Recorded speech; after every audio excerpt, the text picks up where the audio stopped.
चलो देखो प्रमेय 6.4 एस समरूपता। ठीक है, तो हम लोग इससे पहले बनाए थे प्रमेय 6.3, वो था ए समरूपता। ठीक है, ये क्या है? एस समरूपता।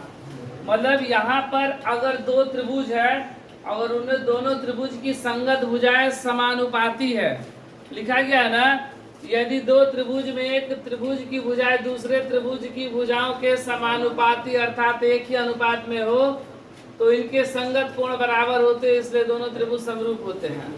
तो देखो त्रिभुज समरूप होने का दो त्रिभुज समरूप होते हैं कब? जब उनकी संगत भुजाएं समानुपाती और संगत कोण बराबर हो। तो इससे पहले हम लोग जो बनाए थे उसमें हमको संगत कोण बराबर दिया गया था, हमको भुजा समानुपाती करना था। इसमें क्या करना है? इसमें मेरा संगत भुजाएं क्या है? समानुपाती दिया हुआ है, हमको दिखाना है कि कोण बराबर है। अगर हम लोग दिखा दें कि इसका संगत कोण बराबर हो तो यह त्रिभुज क्या हो जाएगा? समरूप। जैसे कि हम लोग इससे पहले जो बनाए थे वहां पर 3 कंडीशन था। जब भुजा क्या था? एक बार बड़ा था, एक बार छोटा था, एक बार बराबर था। उसी तरह यहाँ भी होगा 3 कंडीशन, और तीनों कंडीशन के लिए हम लोग फिर से इसको सिद्ध करेंगे। ठीक है, देखो क्या पहले दिया गया है? दो त्रिभुज है। देखो एक त्रिभुज हो गया, पहला कंडीशन के लिए मान लो कि दोनों भुजाएं बराबर होता। ठीक है, एक होगा जब एक त्रिभुज की भुजा बड़ा हो दूसरा का छोटा, फिर तीसरा होगा एक का छोटा और दूसरे का बड़ा। तो ये दो त्रिभुज है,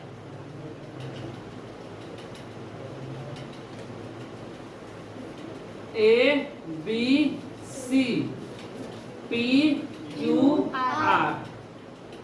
ठीक है, नाम कुछ भी लिख सकते हम लोग। ये दो त्रिभुज है, और क्या बोल रहा है कि यदि दो त्रिभुज में एक त्रिभुज की भुजाएं दूसरे त्रिभुज की भुजाओं के समानुपाती है, मतलब ए बी बटा में पी क्यू, बी सी बटा में क्यू आर और ए सी बटा में पी आर रहे, तब हमको क्या दिखाना है कि ये तीनों कोण आपस में बराबर, ए के बराबर पी, बी के बराबर क्यू और सी के बराबर। अगर ऐसा हम दिखा दे रहे हैं तो त्रिभुज क्या हो जाएगा?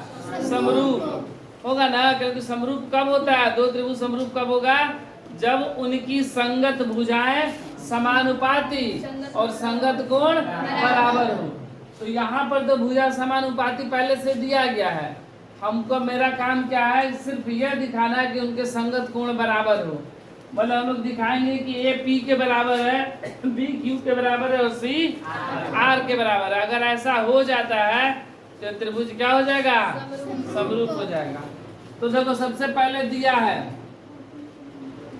देखो क्या क्या दिया गया है कि त्रिभुज ए बी सी तथा त्रिभुज पी क्यू आर में, इन दोनों त्रिभुज में बोला गया है कि ए बी बटा में पी क्यू बराबर बी सी बटा में बराबर ए सी बटा में पी आर, ये तीनों भुजाएं समानुपाती दिया गया है।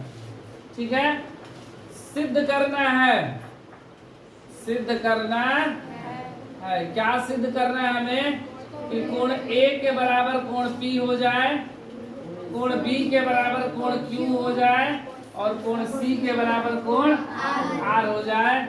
अर्थात अगर ये भुजा समानुपाती दिया हो, कोण बराबर हो, तो दोनों त्रिभुज आपस में क्या हो जाएंगे?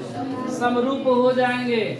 अर्थात हमको दिखाना है कि त्रिभुज ए बी सी समरूप त्रिभुज पी क्यू आर, ऐसा हमें दिखाना है। तो इसके लिए कंडीशन 3 होती है। स्थितियां देखो कितना है? स्थितियां 3 गो स्थितियां। पहला स्थिति देखो ये भी हो सकता है कि ये दोनों बराबर हो। ठीक है, ये बराबर होता, दूसरा ये भुजा बड़ा हो जाएगा, ये छोटा हो जाएगा, तीसरा में ये छोटा होगा, ये बड़ा होगा। 3 कंडीशन। पहला कंडीशन में ए बी बराबर पी क्यू तथा ए सी बराबर पी आर, ये इसके बराबर और ये इसके बराबर। ठीक है, दूसरा कंडीशन क्या हो जाएगा कि ए बी छोटा हो जाएगा पी क्यू से तथा ए सी छोटा हो जाएगा पी आर से। तीसरा कंडीशन ए बी बड़ा होगा पी क्यू से तथा ए सी बड़ा होगा पी आर से। ये तीन स्थितियां होगी, ठीक है। एक बार बराबर है तब, एक बार ये हो सकता है कि ये त्रिभुज है, ये बड़ा सा हो गया ए बी सी, और एक ये छोटा सा हो गया पी क्यू आर, ये भी तो हो सकता है ना। या एक बार हो सकता है कि ये छोटा हो जाए ए बी सी ये छोटा हो जाए और ये पी क्यू आर क्या हो जाए, बड़ा हो जाए। ये तीन स्थितियां हैं। पहला स्थिति ये हो गया, ए बी ये छोटा दिया गया ना, दूसरा स्थिति ये हो गया और तीसरा स्थिति ये हो गया। ये तीन कंडीशन है, लोग तीनों कंडीशन में सिद्ध करेंगे। तो पहले हम लोग ये बना दे रहे, इसको बाद में करेंगे।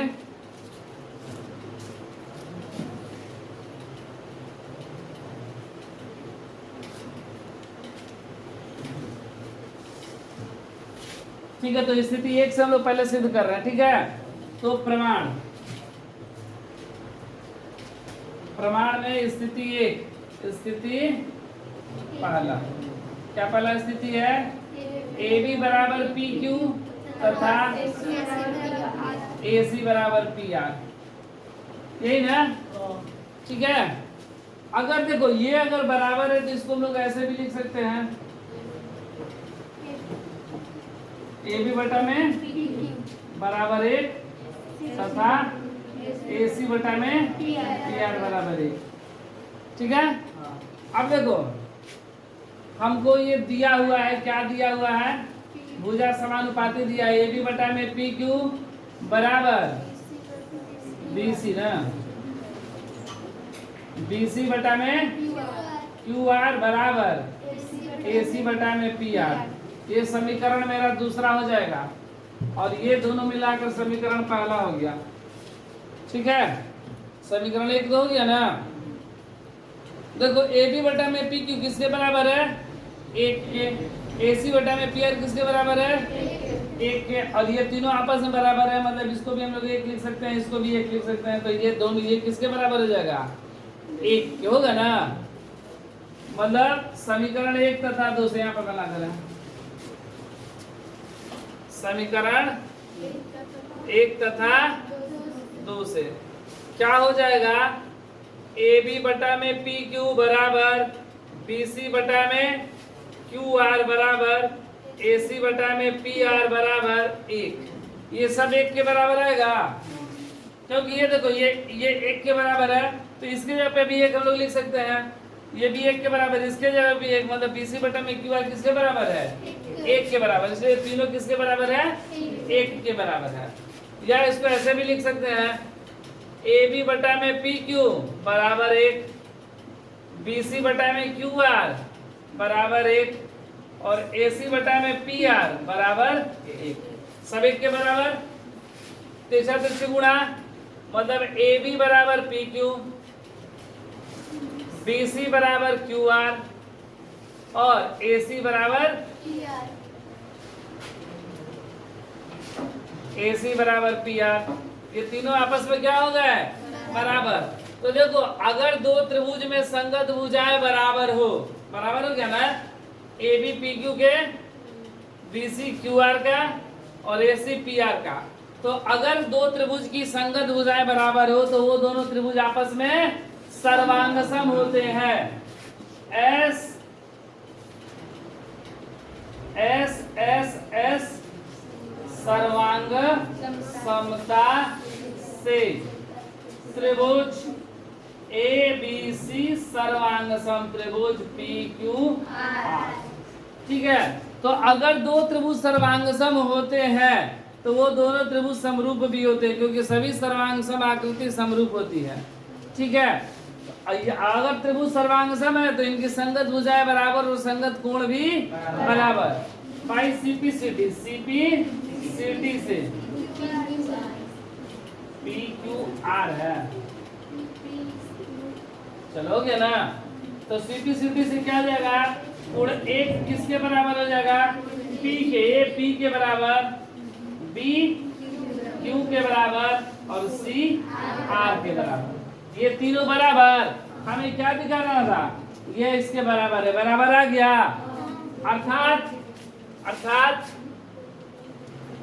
अर्थात त्रिभुज ए त्रिभुज ए बी सी समरूप त्रिभुज पी क्यू आर, यही ना मैं सिद्ध करना था। तो ये पहला कंडीशन सिद्ध हुआ, ठीक है, पहला ये स्थिति क्या हो गया, सिद्ध हुआ। अब हम लोग क्या करेंगे, दूसरा कंडीशन सिद्ध करेंगे। तब तक ये उतार ले, चलो यहाँ तक हो गया ना। अब चलो हम लोग इसका कंडीशन नंबर 2 बनाएंगे, ठीक है। क्या बोला गया है 2 में कि जब ए बी छोटा हो और पी क्यू क्या हो, बड़ा हो। तो पी क्यू को थोड़ा सा बड़ा सा बना दे रहे, ए बी नहीं रहने दे रहे हैं।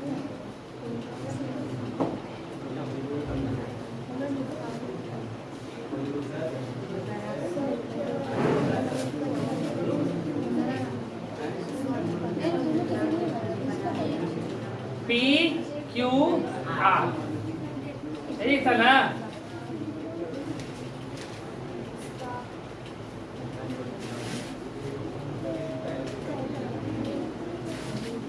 स्थिति 2 हम लोग बनाएंगे, ठीक है।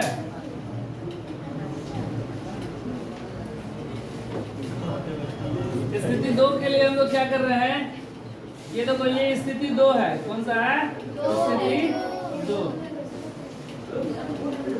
जब ए बी छोटा है पी क्यू से तथा ए सी छोटा है पी आर से, यही ना। इसके लिए हम लोग रचना करेंगे। क्या करेंगे, रचना। देखो रचना में क्या लिखे कि त्रिभुज पी क्यू आर में, त्रिभुज पी क्यू आर में पी क्यू भुजा पर बिंदु, ये बिंदु एक ले रहे हैं, कौन सा, एम, और यहाँ पर बिंदु एन। पी क्यू भुजा पर बिंदु एन तथा पी आर भुजा पर बिंदु एन इस प्रकार लिया, इस प्रकार लिया कि ए बी बराबर पी एम, ए बी बराबर पी एम तथा ए सी बराबर पी एम ना, और पी एम तथा एम को एन से मिलाया, एम को एन से मिलाया। देखो बोल रहा है कि यहाँ पर ए बी भुजा क्या है, छोटा है किससे, पी क्यू से, मतलब पी क्यू बड़ा है और उधर पी आर बड़ा है, दोनों बड़ा है। तो हम लोग क्या किए कि त्रिभुज पी क्यू आर में पी क्यू भुजा पर बिंदु एम और पी एन भुजा पर बिंदु एन ले लिए, और इस प्रकार लिए कि जो ए बी है वह पी एम के बराबर आ गया और जो ए सी है वह पी एन के बराबर आ गया, और एम को एन से मिला दिया, ठीक है, इस प्रकार मिला दिया। अब क्या करेंगे कि हम दिखाएंगे कि ये दोनों त्रिभुज के संगत कोण बराबर है। मतलब हमको दिखाना है कोण ए पी के बराबर है, बी क्यू के बराबर है और सी आर के बराबर है। अगर ऐसा दिखा दे रहे तो त्रिभुज क्या हो जाएगा, समरूप हो जाएगा, क्योंकि भुजा तो समानुपाती पहले से दिया ही हुआ है, ठीक है। तो अब देखो प्रमाण, फिर क्या किए, देखो क्या लिए कि क्या हो गया, ए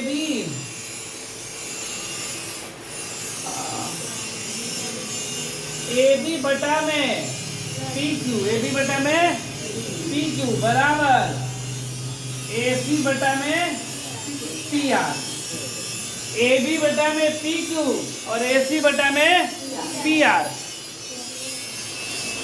ये दिया गया है ना, ये कहाँ से दिया है, देखो ए बी बटा में पी क्यू और ए सी बटा में पी आर दिया है, दिया, ये समानुपाती दिया गया ना। अब ए बी को हम लोग क्या लिख सकते हैं, पी एम, ए बी को पी एम लिख सकते हैं ना, ए बी को, तो पी एम बटा में पी क्यू और ए सी को क्या लिख सकते हैं, पी एन बटा में पी आर, ठीक है। तो क्या है, पी एम बटा में पी क्यू, ये कहाँ से आया है, तो यहाँ पर लिख लेंगे कि ए बी बराबर पी एम तथा AC बराबर PN रचना से, कैसे से? रचना से।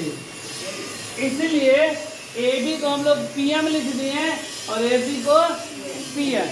अब हम इसको क्या करेंगे कि पलट देंगे। क्या करेंगे? पलट देंगे। क्योंकि मैं देखो ये क्या है, PM बटा में PQ। अगर मेरा आता PM बटा में MP MQ तो ये क्या हो जाता? फिर उसके विलोम से ये इसके समानांतर हो जाता। तो हम लोग फेस का पहले जो विलोम लगाने का प्रयास करें, इसलिए क्या करेंगे, इसको पलटने पर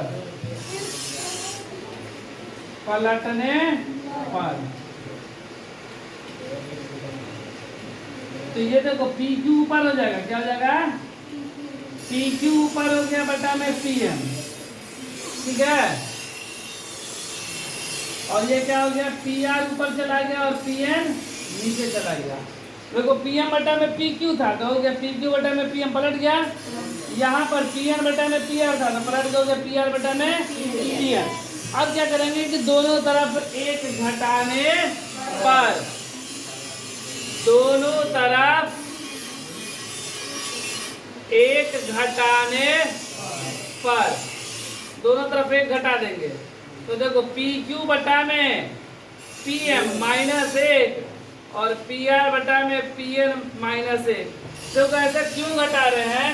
तो देखो PQ में से अगर हम लोग PM घटा देंगे तो MQ आ जाएगा ना। तो दोनों तरफ एक घटा दिए तो ये PM मेरा लघुत्तम हो गया। क्या बचा? PQ माइनस PM बराबर ये PM लघुत्तम हो गया PR माइनस PN। अब देखो ये PQ पूरा है, PQ में से PM घट गया तो क्या बचा? MQ। क्या बचा? MQ बटा में PM। देखो ये पूरा PR है, PR में से PN घट गया तो क्या बचा? NR बटा में PN। अब देखो क्या आया मेरा? MQ बटा में PM। इसको फिर पलट देना है, पलटने पर क्या हो जाएगा? PM बटा में MQ बराबर PN बटा में NR। देखो PM बटा में MQ और PN बटा में NR। फिर इसका विलोम क्या कहता है कि अगर किसी त्रिभुज में दो भुजा समान अनुपात में विभाजित हो तो ये जो रेखा उस जाता है वो क्या होता है? समानांतर होता है। तो थेल्स के विलोम से, थेल्स के विलोम से क्या हो जाएगा? MN समानांतर QR, MN समानांतर QR, ठीक है। ये मेरा किसके समानांतर है? ये दोनों आपस में समानांतर आ गया। तो याद रखो, देखो हम लोग पढ़े हैं कि अगर दो त्रिभुज समानांतर हो तो उनसे जाने वाली जो एक रेखा जाती है तो उनके संगत कोण आपस में क्या होते हैं? बराबर होते हैं। ये इसके बराबर होता है ना, तो इसलिए ऊपर M Q के बराबर हो जाएगा। संगत कोण मतलब कोण M बराबर कोण Q तथा कोण N बराबर कोण R। ये क्या हो गया? संगत कोण हो गया। क्या हो गया? संगत कोण, ठीक है। ये संगत कोण हो गया।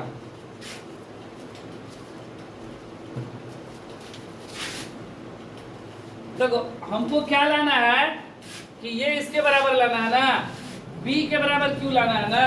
मेरा क्या आया? M के बराबर Q आया। अब क्या कर रहे हैं कि त्रिभुज PMN, देखो त्रिभुज PMN तथा त्रिभुज PQR इन दोनों में देखा जाए तो ये जो P है वो दोनों त्रिभुज के लिए है क्या है? तो P कोण P बराबर कोण P उभयनिष्ठ है ना। कॉमन M के बराबर Q, M के बराबर Q, M के बराबर Q क्या है? ये संगत कोण है, संगत कोण है। और फिर देखा जाए तो N के बराबर R, N के बराबर R, ये भी क्या है? संगत कोण है, संगत कोण। तो इससे पहले वाले हम लोग जो प्रमेय 6.3 सिद्ध किए थे उसमें क्या बोला गया था कि अगर दो त्रिभुज के अगर संगत कोण बराबर हो तो वो त्रिभुज समरूप होते हैं। तो ए समरूपता से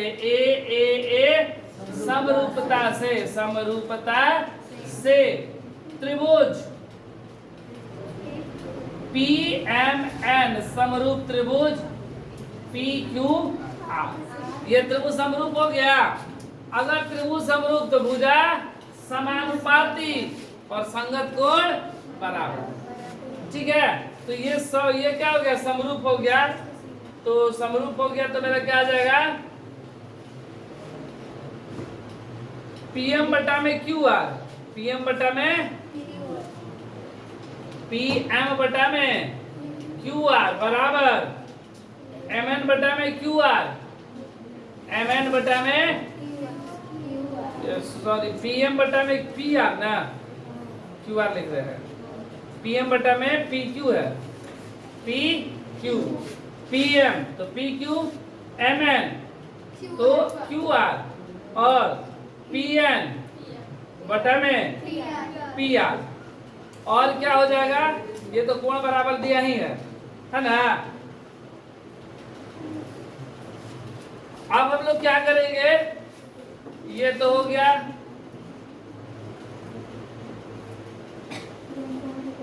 PM को हम लोग क्या लिख सकते हैं, AB। PM को क्या लिखेंगे, AB।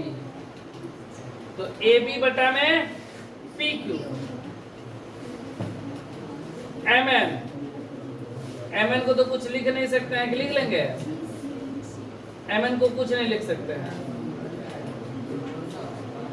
MN को कुछ नहीं लिखेंगे।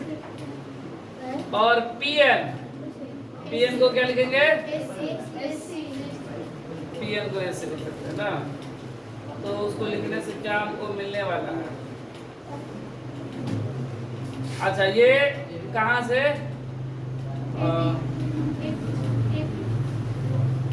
PM बटा में PQ AB बराबर PM बराबर PM आ गया। ठीक है, हाँ आ गया। देखो ये इतना हो गया। इसको हम लोग समीकरण इधर कोई लिए नहीं ना है, कोई भी समीकरण का नाम नहीं लिए, तो इसको हम लोग ले रहे हैं समीकरण 1। ठीक है, स्थिति 2 के लिए समीकरण क्या हो गया, 1। अब देखो यहां पर हमको दिया गया है क्या, AB बटा में PQ, AB बटा में PQ बराबर क्या दिया गया है, BC बटा में QR बराबर AC बटा में PR। ये सब ये कहां से दिया है, दिया है। ये ले लिए समीकरण 2। ठीक है,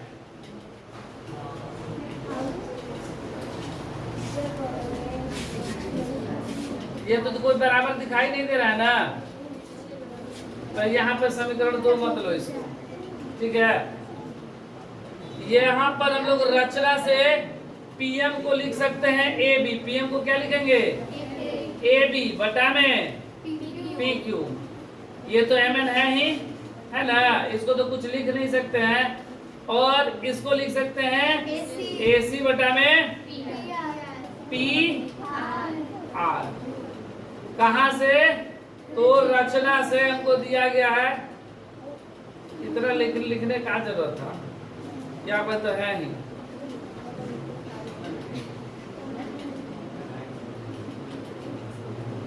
ये तो यहाँ पर लिखे ही थे, नहीं लिखे थे।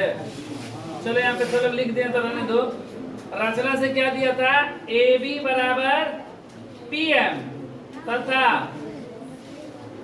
AC बराबर PN। रचना से ठीक है। अब यहाँ पर देखो ये इतना आ गया ना, और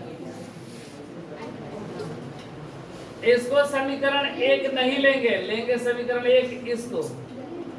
ठीक है, अब AB बटा में PQ बराबर BC बटा में QR बराबर AC बटा में PR। कहां से दिया है? ये हो गया समीकरण 2। अब समीकरण 1 और 2 को ध्यान से देखो, है ना। AB बटा में PQ, AB बटा में PQ है ना, बराबर AC बटा में QR, AC बटा में QR। तो ये दोनों बराबर हो जाएगा समीकरण 1 2 से, समीकरण 1 तथा 2 से। क्या आ गया? MN बटा में QR बराबर BC बटा में QR। QR कैंसिल, क्या बचा? MN बराबर BC। ठीक है, MN बराबर BC। अब क्या करेंगे कि ये दोनों त्रिभुज को हम लोग समरूप करने का प्रयास करेंगे। पहले ये छोटा त्रिभुज को बड़े त्रिभुज से, अब ये छोटा त्रिभुज को इस छोटे त्रिभुज से। तो त्रिभुज ABC तथा त्रिभुज PMN में देखो क्या होगा कि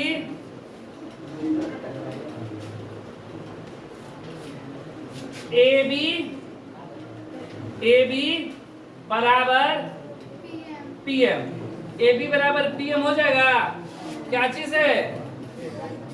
AB बराबर PM, रचना से क्या हो जाएगा? रचना से। फिर BC बराबर MN, BC बराबर MN। ये समीकरण 3 ले लो। कहां से? समीकरण 3 से। हो गया समीकरण 3 से। और AC बराबर PN कहां से? रचना से, रचना से। तो ये क्या हो गया? S सर्वांग समता, सर्वांग समता से त्रिभुज ABC सर्वांग सम त्रिभुज PMN। तो अगर दो त्रिभुज सर्वांग सम होते हैं तो उनके संगत कोण बराबर और संगत भुजाएं भी बराबर, सर्वांग सम में बराबर। तो CP/CT से क्या हो जाएगा? हमको कोण से काम है, तो कोण A के बराबर कोण P, ठीक है, कोण B के बराबर कोण M, A के बराबर P, B के बराबर M और C के बराबर N। C के बराबर क्या हो गया? N। एक जगह यहाँ पर ये 3 आया था ना, ये 3 को, इसको हम लोग समीकरण कुछ लिए नहीं थे, ये तीनों को बराबर आया था ना, इसका नाम हम लोग कुछ लिए नहीं है, तो इसका नाम हम लोग ले रहे हैं, कोई समीकरण का नाम कुछ ले रहे हैं। यहाँ तो शुरू से हम लोग 1 2 3 लिख दिया ना, पहले ही इसको 1 लिखना था, चलो नहीं लिखे तो इसको 4 लिख दे रहे हैं। क्या लिख दे रहे हैं? 4। और इसको क्या लिख दिए हैं? 5। अब समीकरण 4 और 5 में देखो, ये P के बराबर P, छोड़ो, P के बराबर P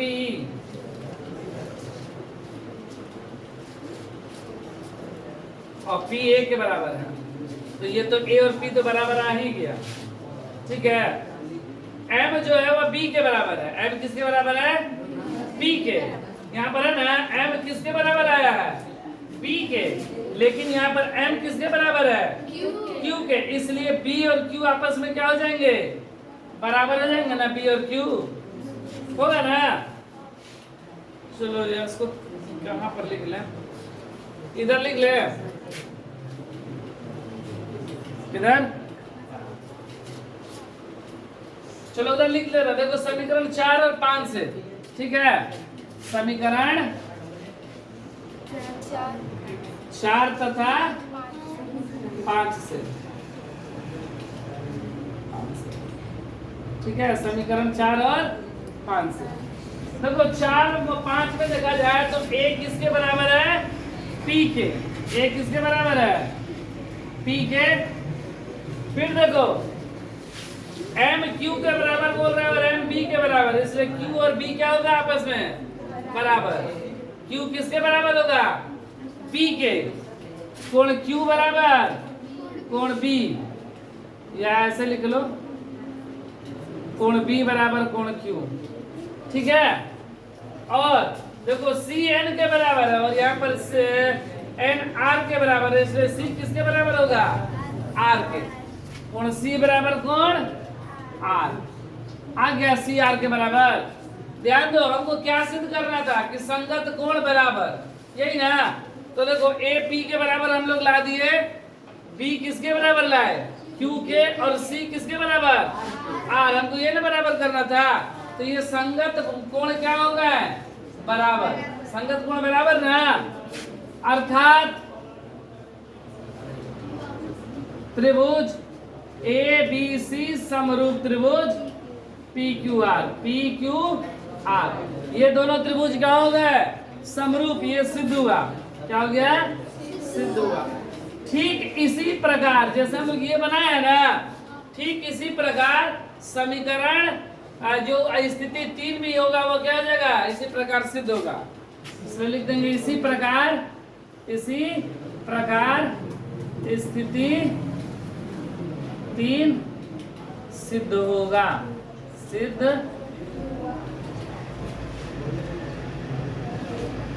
चलो फिर समझाते क्या इसको एक बार, देखो लो यहाँ पर दो त्रिभुज था जिसमें ये भुजा बड़ा है और ये क्या है छोटा है। हम लोग क्या किए कि AB पर बिंदु M और PM पर बिंदु N, ये दो लिए और M को N से मिला दिए।